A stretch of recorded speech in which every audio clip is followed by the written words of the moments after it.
Stray Dogs by Jon Peters. This is my prison. 3 a.m., dead asleep. My phone vibrates next to my head. I know who it is before I look at the screen. My eyes hurt. The screen is too bright. My sleep is ruined. 300 milligrams of Seroquel. Wasted. He's back. North lot. I'm behind the dumpster. Back gate. I drag myself out of bed. My jeans are on the floor. I stumble in the dark to put them on. Somewhere there's a black t-shirt. I finally find it at the foot of my bed. My hoodie's in the closet, far left hanger. My eyes finally adjust to the dark. My headlamp is on my desk. Charge is full. I slip it over my head, turn on the red light. That's better.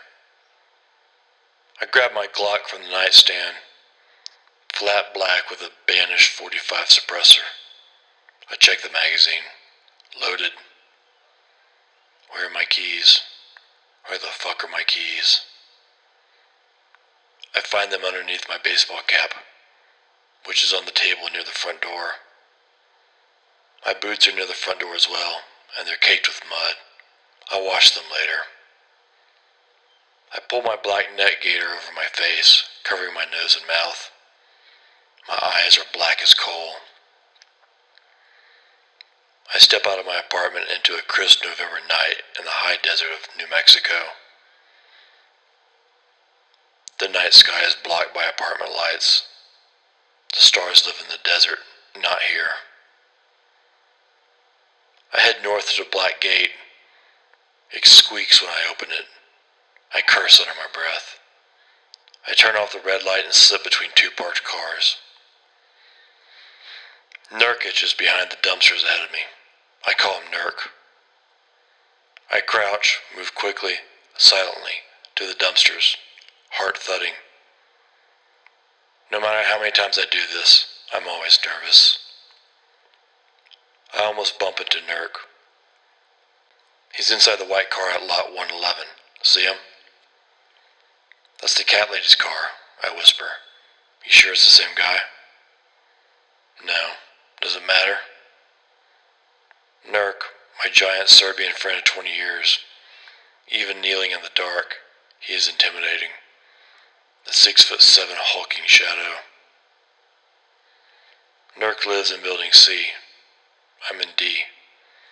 We live at Shady Lakes Apartments. Not that there's any shade. Why would there be? Nurk owns ABQ Auto Salvage. I'm the manager and accountant. I've always been good with numbers, but it's just a front.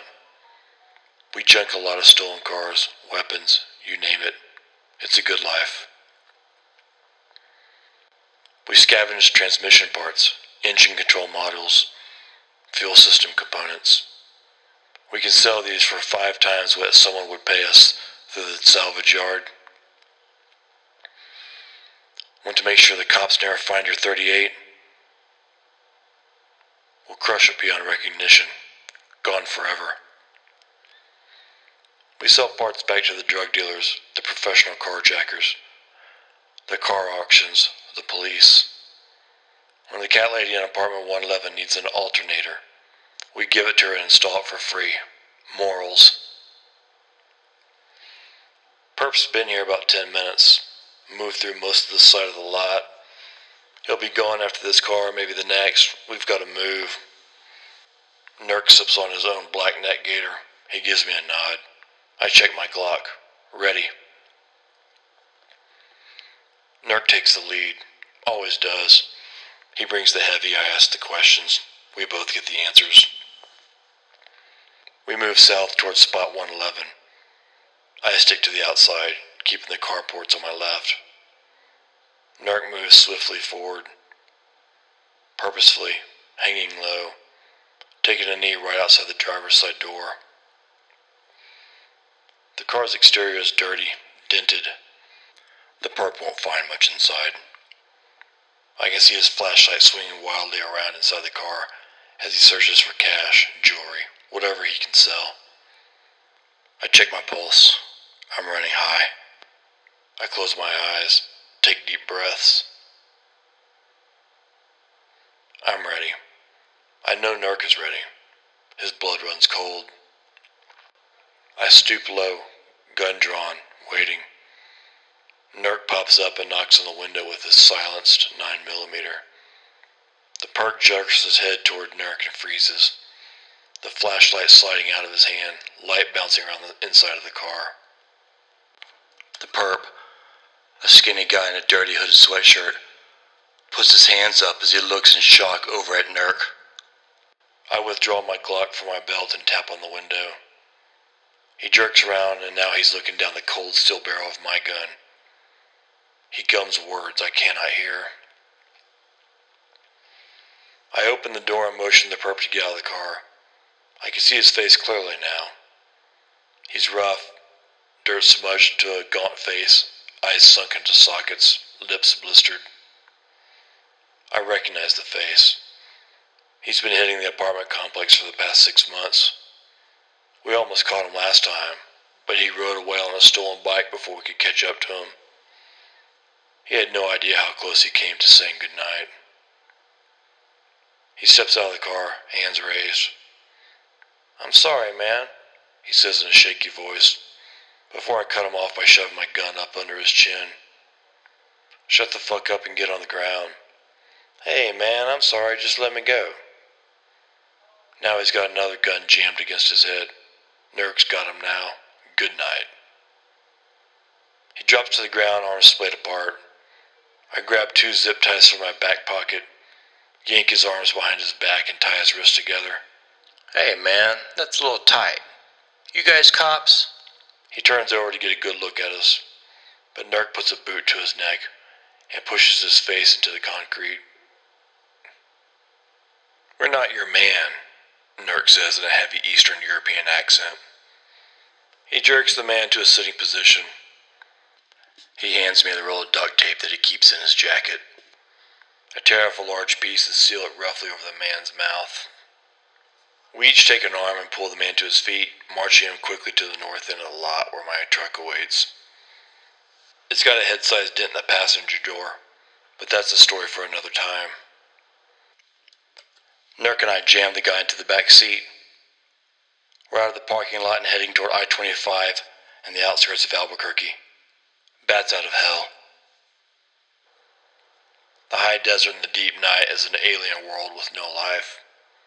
Out here, the stars shine black. The high desert doesn't want you. It's a menace, has no value for life once you're dead. You cannot reach the stars. This is my prison, not my home. My breath catches in my throat. The voice, it follows me. Why?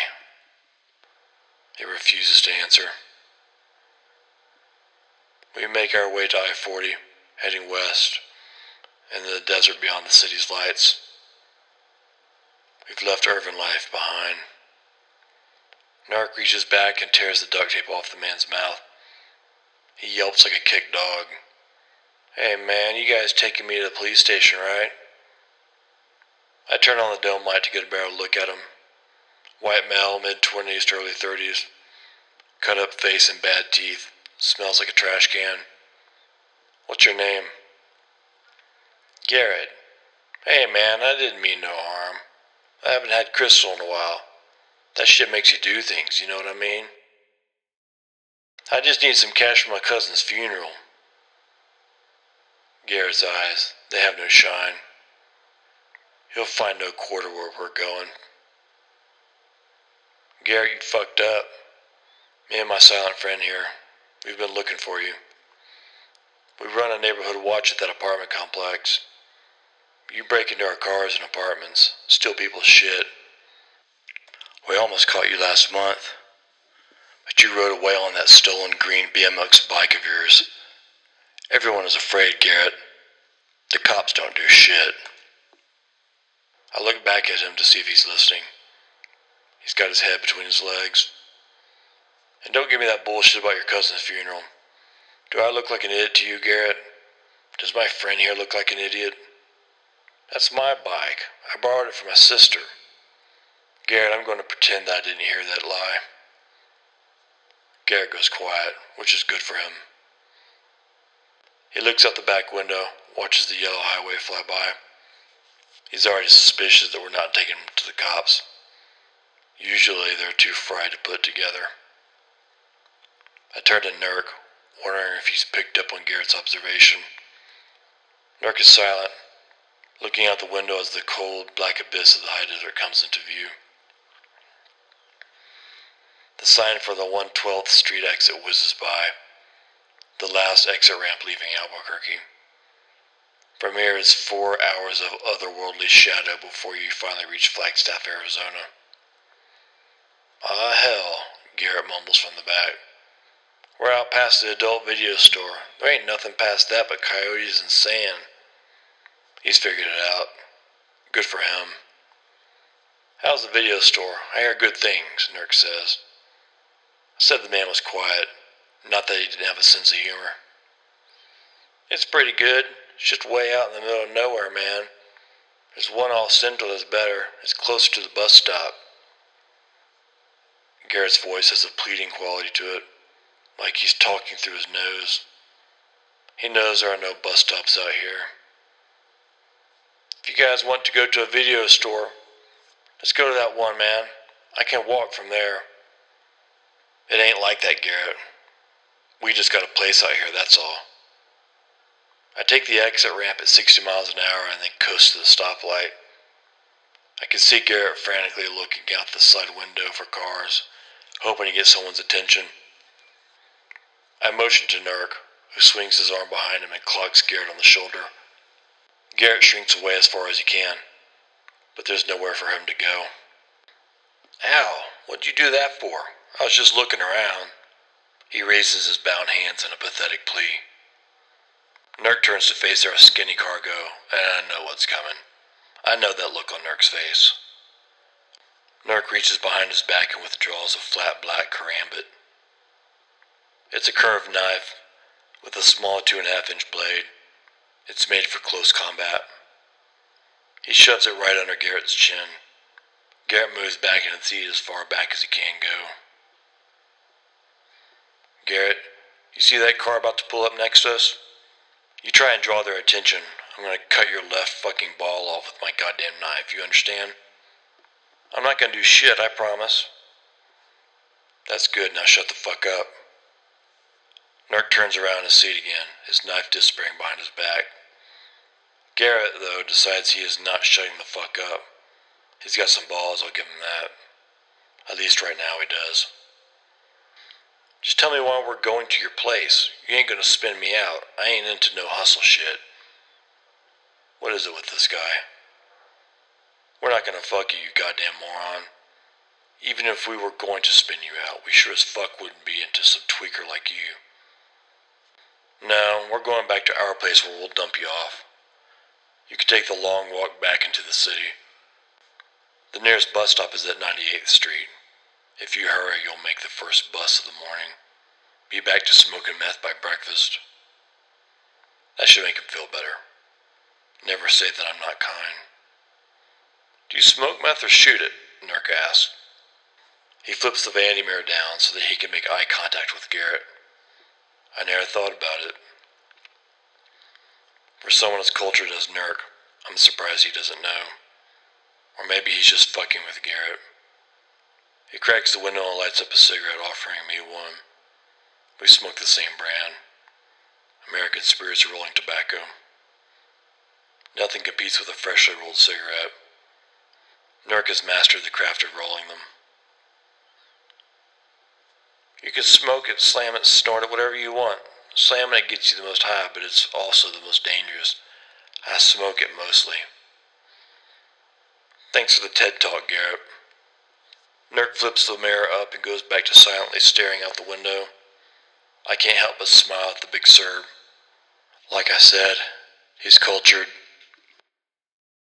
We drive south on 112th Street, stuck between open, rocky flats of sand stretching to the west and the faded city lights to the east. grown cold, silent like my friend. The only sound is the low hum of the road beneath us. Garrett's got his head pressed against the window, eyes half closed. His high, or the adrenaline, or both, must be wearing off. I can't help but feel for him. We're now driving through endless sand under a black and different sky. He's alone, and he knows it. I doubt it's the first time in his life. That's what Albuquerque does to a man. It saps your will, makes you feel less than human. It's hard, cracked earth. Can't dig your toes into loose soil and feel its wetness. There are no Sunday afternoon walks through lush green forest, because there are no forests. There are no raindrops falling on a child's tongue, no squeals of delight. There are no elk, no grizzly bear. There are no spruce or hemlock to sit under and daydream. Nothing grows here except time. We're nearing the end of the road. Ahead of us is a thick barbed wire fence separating Albuquerque from native land. There's a dirt trail to the right, just before the fence, dug out by four-wheelers and jeeps. It shoots west into uninhabited raw land, sharing a southern border with the natives for 60 miles before breaking up near the rusty town of Cuba. I hang a right onto the dirt trail, my wheels spinning in the gravel and sand, kicking up dust behind us. The city's behind us now, Garrett says. You got any water? We'll give you a bottle to take with you, I say, soothingly, like we're going on a Sunday picnic. Got some cool ones in the fridge. We drive down the bumpy, dusty road before finally pulling off into a shallow ditch. There's nothing out here but sand, rock, and us. I use my odometer to find out our exact destination, which is exactly 1 mile from the beginning of the trail. We never leave a marker. The truck rumbles through the ditch and into the bleak desert. I coast another 20 yards and then park the truck and shut off the lights. Nerd grabs a flashlight from the glove compartment and I turn my headlamp on. Nerd jumps out of the truck and, wincing, stretches his lower back. He's had back problems since I've known him. Cold air creeps into the truck. I wrap myself deeper into my hoodie as I step out and then turn to Garrett.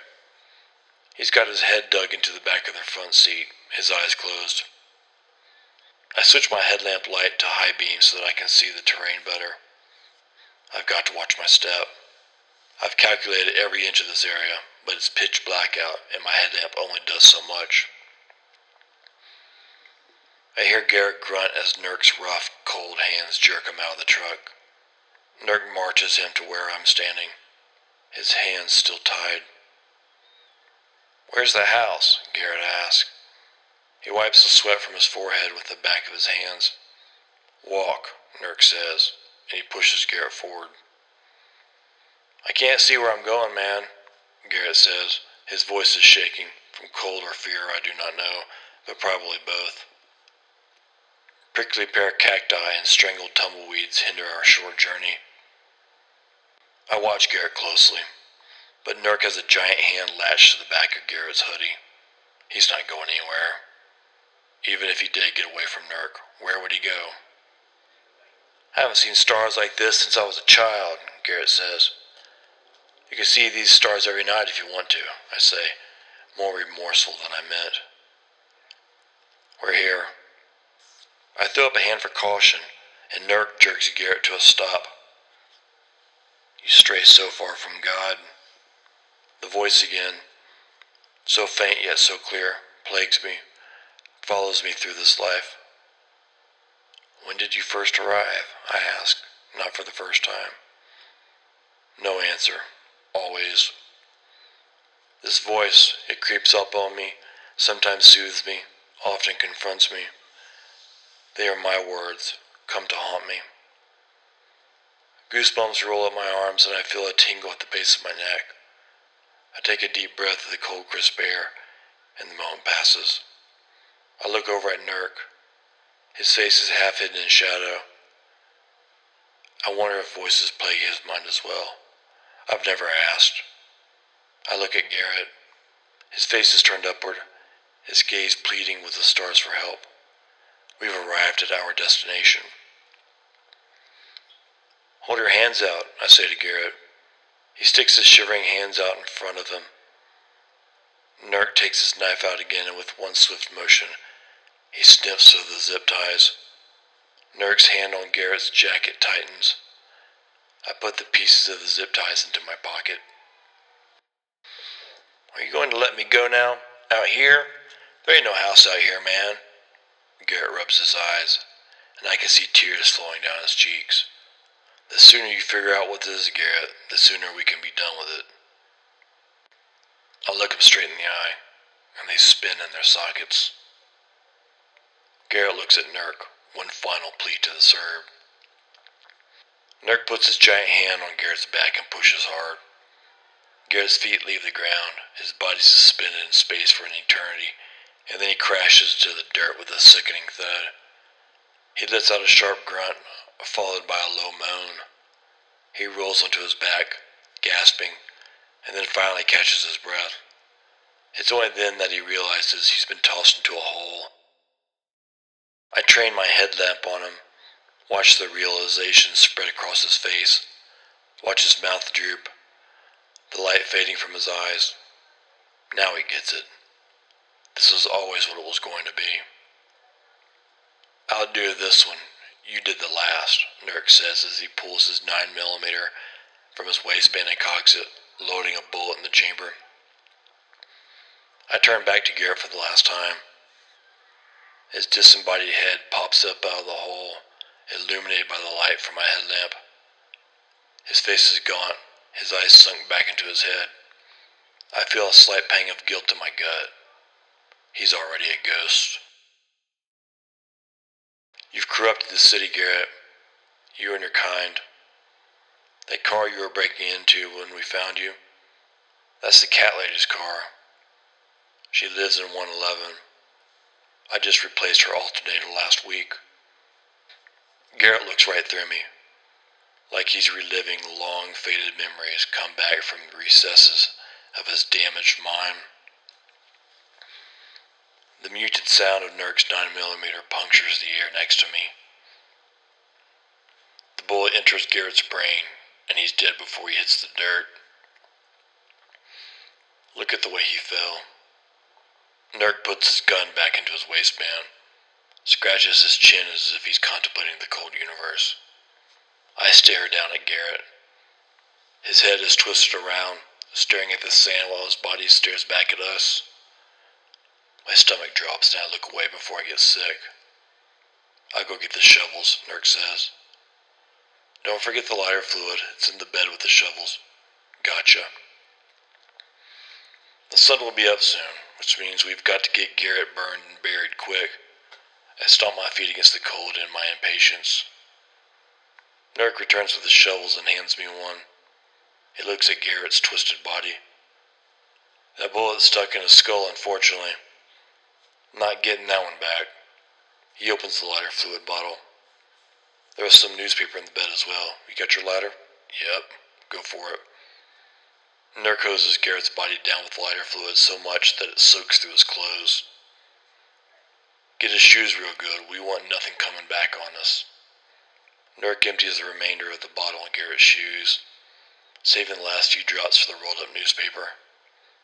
It lights up like a violent torch, flames lashing at my hand. I quickly toss it onto Garrett's body. Fire shoots straight out of the hole before settling down to Garrett's bones. This is the part I don't like, watching the body burn. I can see Garrett's eyeballs melting. It's revolting and the smell makes me gag. I turn away to catch my breath. Nurk and I wait until the fire burns through Garrett's body, until there's nothing left but ash and bone. Whatever trace of evidence Garrett picked up from my truck, or which passed from our clothes to his, is gone. We pick up the shovels and get to filling the hole. This one was dug just 2 days prior to our meeting with Garrett. It's a risk digging the hole too early. You never know if someone will come by, even as remote a location as it is. Horseback riders, four-wheelers, teenagers on dirt bikes. But there's nothing to be done about it. We never know when we'll need it. We've thought about leaving a body on the surface, letting the sun bleach the bones and the animals take the meat. You'd be surprised how fast dead things disappear out here. It's not worth the risk. We shovel sand to the hole, quickly working up a sweat. We pause for a moment to catch our breath. Nurk raises his eyes to the stars. You see that dim, fuzzy disk right there? Nurk points to a spot almost directly above us. I follow his finger. Yeah, I think so. What is it? That's the Andromeda Galaxy. How far away is it, I ask, squinting to see the fuzzy disk better. About 2.5 million light years from Earth. Too far for you to reach. Shut up, I plead. The wind is my answer. We finish burying Garrett in silence. I'm going to junk this gun at the yard tomorrow. Want me to do yours as well? Nurk takes a fresh pack of cigarettes out of his pocket. He lights both of us up. The tobacco tastes sweet, goes down smooth. Nah, I've only used it once, and I got the bullet back.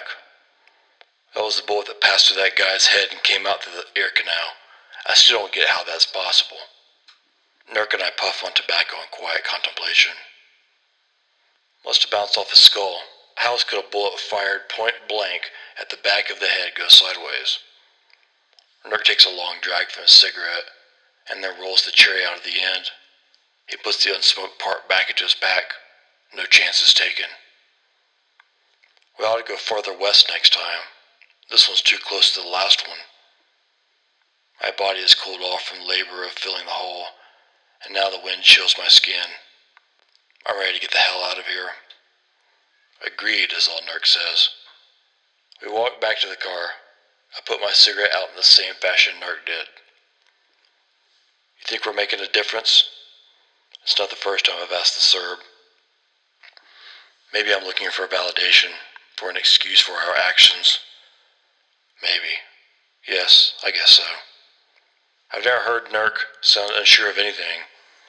I chew on my bottom lip, wondering what that means. Nurk lights up a fresh cigarette. He hands me one as well. The mountains east of Albuquerque emerge from the night. Black stars above retreat to places the light cannot touch.